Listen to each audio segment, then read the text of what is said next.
هل قلت لنفسك بعد أن انتهيت من مشاهدة فيلم إباحي: هذا يكفي، ما أفعله هو خطأ، يجب أن ينتهي؟ اعرف أنك لست الوحيد الذي تعاني من هذه المشكلة، أنت أفضل من كثير من أولئك الذين لا يؤنبهم ضميرهم لارتكاب الخطأ. الخطوات التالية ساعدت الكثير في التوقف عن مشاهدة هذه الأفلام، وانطلقت بهم إلى فصل جديد من حياتهم. الخطوة الأولى: القناعة بقرار التوقف. فإن لم تقتنع بعد، يجب أن تبحث أكثر في نفسك، وأن تجد القناعة أن الاستمرار في ذلك ما هو إلا انزلاق في واد لا قرار له.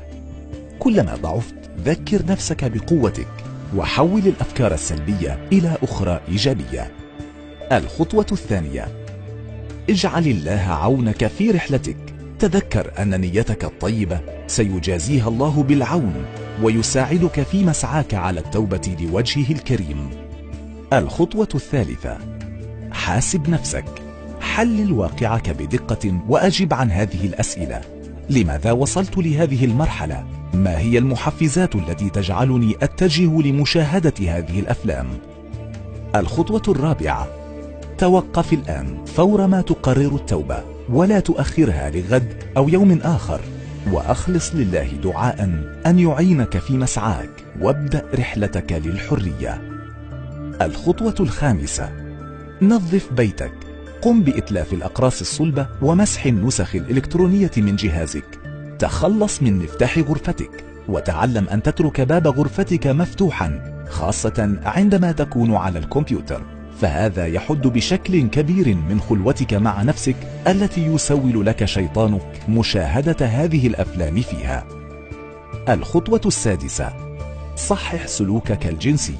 إن لم تكن متزوجا، فتذكر أن هذه الأفلام هي من أهم أسباب العجز الجنسي بعد الزواج، فالمدمنون على الأفلام الإباحية معرضون لسرعة القذف وعدم الانتصاب ومشاكل أخرى. أما إن كنت متزوجا، فتذكر أن الأفلام الإباحية من أهم مسببات تدمير الزواج. حاول في علاقاتك أشياء جديدة تستثيرك، فاستمتاعك مع زوجتك سيكون له أثر كبير في كبح جماح شهوتك.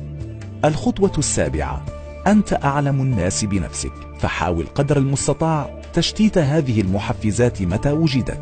مثلا، لا تفتح الكمبيوتر إن لم تكن لديك فكرة واضحة عما تريد فعله، فذلك يفتح الطريق أمام مشاهدة هذه الأفلام مرة ثانية. كن أنت من يقف قبل الوصول إلى الحافة. الخطوة الثامنة: يجب أن نعرف كيف نتعامل مع نوبات الشهوة. إن النوبة تبدأ بسيطة وتزيد إلى حد معين، ومن ثم تبدأ بالتلاشي خلال أقل من 30 دقيقة فقط. لذلك عندما تنتابك الشهوة في المرة القادمة، تذكر أن النوبة ستتلاشى بعد دقائق بسيطة، وأنك تستطيع التغلب عليها. الخطوة التاسعة: أن لا تخضع لوسوسة إني قوي الآن وأستطيع مشاهدة الأفلام دون أن تؤثر في نفسي. هذه من أخطر أسباب العودة إلى الإدمان.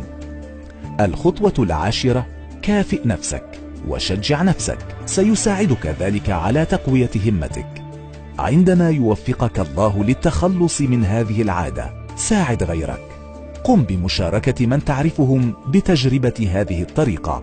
قد يكون في مشاركة مثل هذه الخطوات البسيطة المفتاح للكثير من أصدقائك الذين يرغبون التوقف أيضا.